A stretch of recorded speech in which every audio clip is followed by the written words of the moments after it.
అందరికీ నమస్కారం. తెలుగు నుడి శ్రవణ ప్రసరణకి స్వాగతం. అరెరే, గొంతు మారింది అనుకుంటున్నారా? గురజాడ తెలుగుకి జాడ అన్న ఈ భాగంలో మన తెలుగు వారందరికీ కొద్దో గొప్ప పరిచయమైన కన్యాశుల్కం నుండి ఒక అంకాన్ని చదువుకుంటాం. ఆ అంకంలోని ఒక పాత్ర మధురవాణి. ఆ మధురవాణి పాత్రకు గొంతు ఇచ్చింది మా అక్క శ్రీవేదవల్లి. అందుకే ఈ పలకరింపు. టూకీగా కన్యాశుల్కం గురించి చెప్పాలి అని అంటే 19వ శతాబ్దంలో అదొక సాంఘిక దురాచారం. కన్యాశుల్కం అంటే ఆడపిల్లలను భారంగా భావించే రోజులలో భార్య లేని ముసలివాళ్లకు డబ్బు తీసుకుని 5-6 ఏళ్ల వయసులోనే పెళ్లి చేయడం. అటువంటి దురాచారానికి కళ్ళెం వేయడం కోసం గురజాడ అప్పారావు పంతులు గారు రాసిందే ఈ కన్యాశుల్కం నాటకం. ఇంకా కథ విషయానికొస్తే అగ్నిహోత్రావధానులు అనే బ్రాహ్మడి కూతురిని డబ్బు కోసం లుబ్ధావధానులు అనే ముసలి బ్రాహ్మడికి ఇద్దాము అని అనుకుంటాడు. డబ్బు కోసం ఆ సంబంధం తెచ్చినవాడు రామప్పంతులు. ఈ సంబంధం ఎలాగైనా చెడగొట్టాలి అనే ప్రయత్నం చేసేవాడు అగ్నిహోత్రావధానులు బావమరిది అయిన కరటక శాస్త్రులు. ఆ కరటక శాస్త్రులు అతని శిష్యుడికి కన్నపిల్ల వేషం వేసి వేశ్య అయిన మధురవాణి దగ్గరికి వస్తారు. ఆ మధురవాణి దగ్గరికి రామప్పంతులు లుబ్ధావధానులు తమ్ముడైన గిరీశం కూడా వస్తూ పోతూ ఉండేవారు.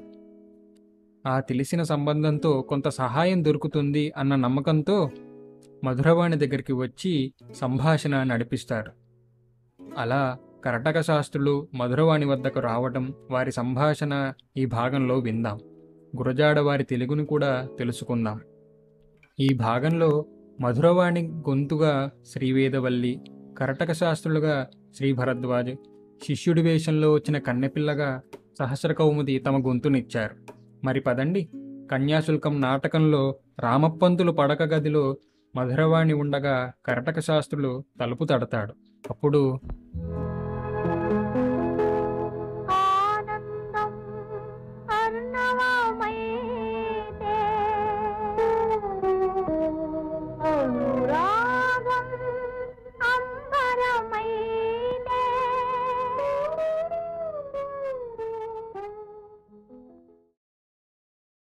విద్య వంటి వస్తువు లేదు, నిజమే, ఒక్కటి తప్ప. అదేమిటి? విత్తం. డబ్బు తేని విద్య దారిద్ర్య హేతువ. ఈ ఊళ్ళో నారదుడు వచ్చి పాడితే 4 దమ్మిడీలు ఇవ్వరు కనుక ఈ వీణ ఇటు పెడదాం. హెడ్ కానిస్టేబుల్ సౌమ్య చేసి వెళ్ళాడు. అతడు ఇచ్చేది చచ్చేది లేదు గాని జట్టీలు ఏమైనా వస్తే ఓ ఒడ్డు కాస్తాడు. వచ్చాడు కాబోలు. ఎవరు మీరు? బంధువులా? ఆపద కడ్డబడ్డవారే బంధువులు. మేం మీకు బంధువులం కావు గాని మీరు మాకు బంధువులు కాగలరు. నాస్తులా? ఈ కంఠం విన్నట్టుంది. నాస్తం కట్టడానికే వచ్చాం. దేంతో కడతారు? ఈ వేశ్య మధురవాణి కాదు కదా, కంఠాన్ని పోలిన కంఠం ఉండకూడదా? నాస్తం కట్టడానికల్లా ఉన్నది ఒక్కటే కదా టంకం. ఏమిటో ఆ టంకం? బంగారం. మా పంతులు గారికి మీరు నాస్తులు బంధువులు కూడా కాకపోతే తలుపు తీయొచ్చును. అరే మధురవాణి, చిత్రం. ఏమిటి చిత్రం? ఈ వేషం ఉదర నిమిత్తం బహుకృత వేషం. ఇది దేవుడిచ్చిన వేషమేనో? నా దగ్గరేనా మర్మం? ఈ పిల్లెవరో? నా కుమార్తె.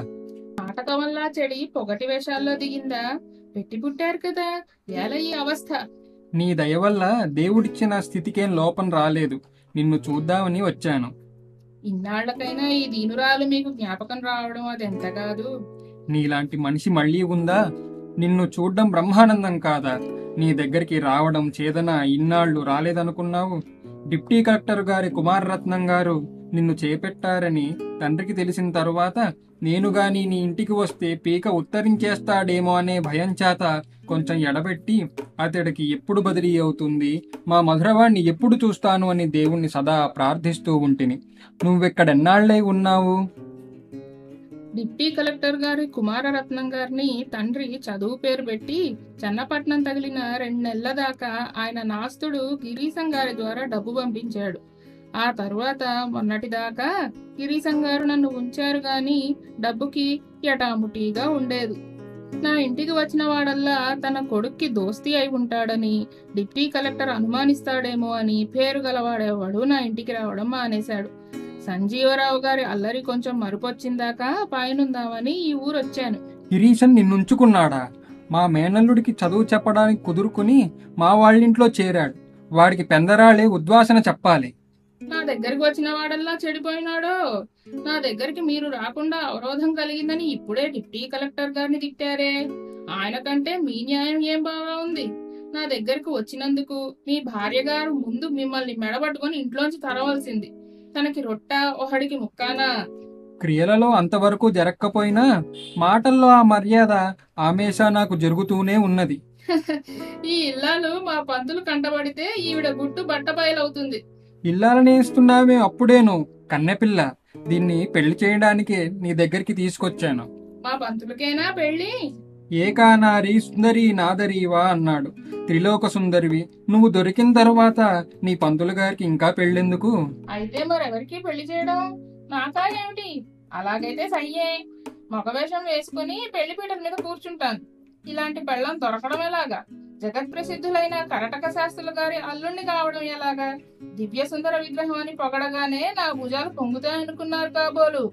ఈ పిల్ల దగ్గర నా బోట్లు దివిటి ముందర దీపాలు. ఆడది మెచ్చిందే అందం, మగాడి కన్ను మసక.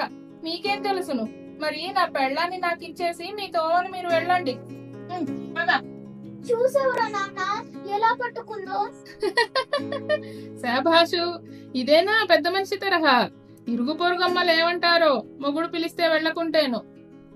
కొడుతుంది కాబోలురా నాన్న, ఇంటికి వెళ్ళిపోదాం రా. ఏ నంగనాచివే, తర్వాత పెళ్లి చేసుకుంటాను అందాక ముద్ది. నేరని పిల్లని చెడగొడుతున్నావు. నా లాంటి వాళ్ళకి 100 మందికి నేర్పి చెడగొట్టగలడు. ఎవరి శిష్యుడు? ఈ కన్నెపిల్ల నోరు కొంచెం చుట్ట వాసన కొడుతుంది. అంచేతే కాబోలు డబ్బీలో చుట్టలు తరచు మాయమవుతూ ఉంటాయి.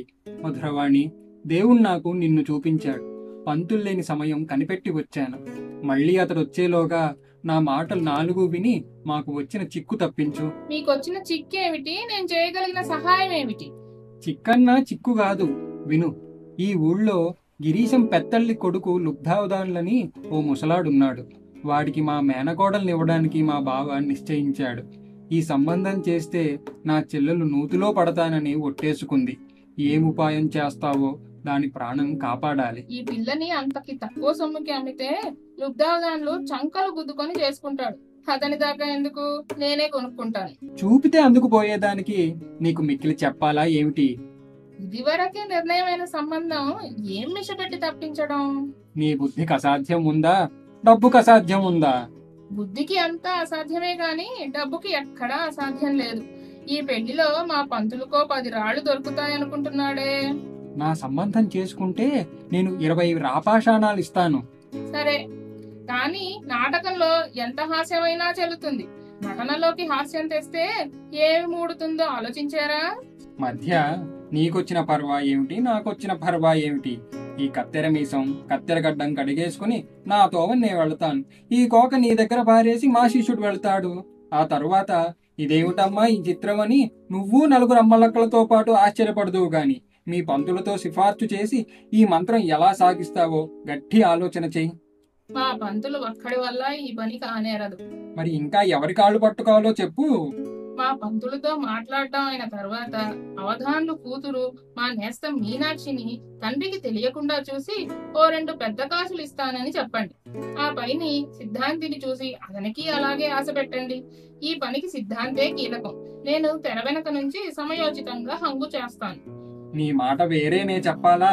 నిన్ను సంతోష పెట్టడం నాకు విధి. ఆ మాట మీరు సెలవివ్వడం నాకు విచారంగా ఉంది. వృత్తి చేత వేసేను గనక చేయవలసిన చోట్ల ద్రవ్యాకర్షణ చేస్తాను గాని మధురవాణికి దయాదాక్షణ్యాల్లో సున్నా అని తెలచారా? మీ తోడబుట్టుకు ప్రమాదం వచ్చినప్పుడు నేను డబ్బుకి ఆశిస్తానా? అటుంచి ఎటొచ్చినా కాపాడుతాను. ఆ మాట అన్నావు, ఇహ నేను నిశ్చింతగా ఉంటాను. ఈ విధంగా తన బాధను చెప్పుకున్న కరటక శాస్త్రి తన మేనకోడలి పెళ్లిని ఎలా ఆపాడో తెలుసుకోవాలి అనంటే ఆ కన్యాశుల్కం నాటకాన్ని తప్పకుండా చదవాల్సిందే. ఇప్పుడు మనకి తారసపడిన కొన్ని తెలుగు పదాలని వాటి అర్థాలని తెలుసుకుందాం. మధురవాణి హెడ్ కానిస్టేబుల్ గురించి మాట్లాడుతూ జట్టీలేవైనా వస్తే ఓ ఒడ్డు కాస్తాడు అని అంటుంది. అంటే తనకి డబ్బుల కోసం ఏదైనా అమ్మకానికి డీల్, జట్టి అంటే డీల్, అలాంటివి ఏదైనా వస్తే తనని కాపాడతాడు అని అర్థం. కరటక శాస్త్రులు ఆపదకు అడ్డం పడ్డవారే బంధువులు అని అంటాడు.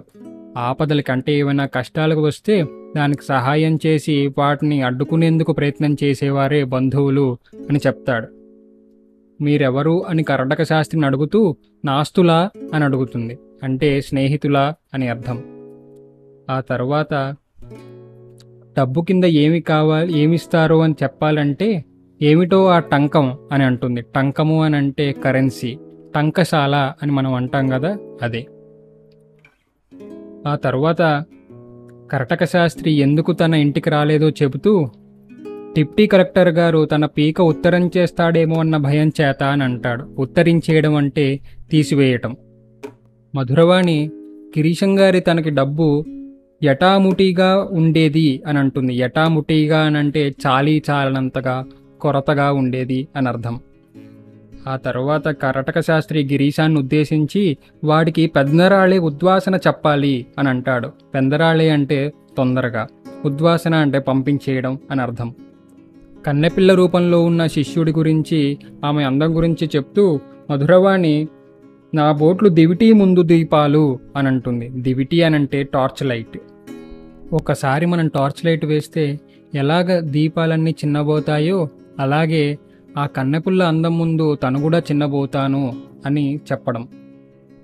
కర్ణాటక శాస్త్రులు తన బాధను చెప్పిన తరువాత మధురవాణి సలహా ఇస్తుంది. ఆ సలహా విని చూపితే అందుకుపోయేదానికి నీకు మిక్కిలి చెప్పాలా ఏమిటి అని అంటాడు. అందుకుపోవడం అని అంటే అర్థం చేసుకుని దానికి తగ్గట్టు మాట్లాడడం, చెయ్యటం అని అర్థం. నీకు మిక్కిలి చెప్పాలా ఏమిటి అని అంటే నీకు చాలా వివరంగా విషయం అంతా చెప్పాలా, అక్కర్లేదు అని అర్థం. ఆ తర్వాత మధురవాణి ఇది వరకు నిర్ణయమైన సంబంధం ఏం మిష పెట్టి తప్పించడం అని అడుగుతుంది. మిష అని అంటే కారణం. ఏ కారణంతో ఆ పాత సంబంధాన్ని తప్పించాలో కూడా ఆలోచించాలి అని అడుగుతుంది. చివరికి కర్ణాటక శాస్త్రి నా సంబంధం చేసుకుంటే నేను 20 రాపాషాణాలు ఇస్తాను అని చెప్తాడు. అంటే ఇక్కడ రాపాషాణాలు అని అంటే రాళ్ళు లేకపోతే డబ్బు అని అర్థం చేసుకోవాలి. ఈ విధంగా ఇంత చిన్న అంకంలో మనకి ఎన్నో తెలుగు పదాలు మనకు కనబడ్డాయి.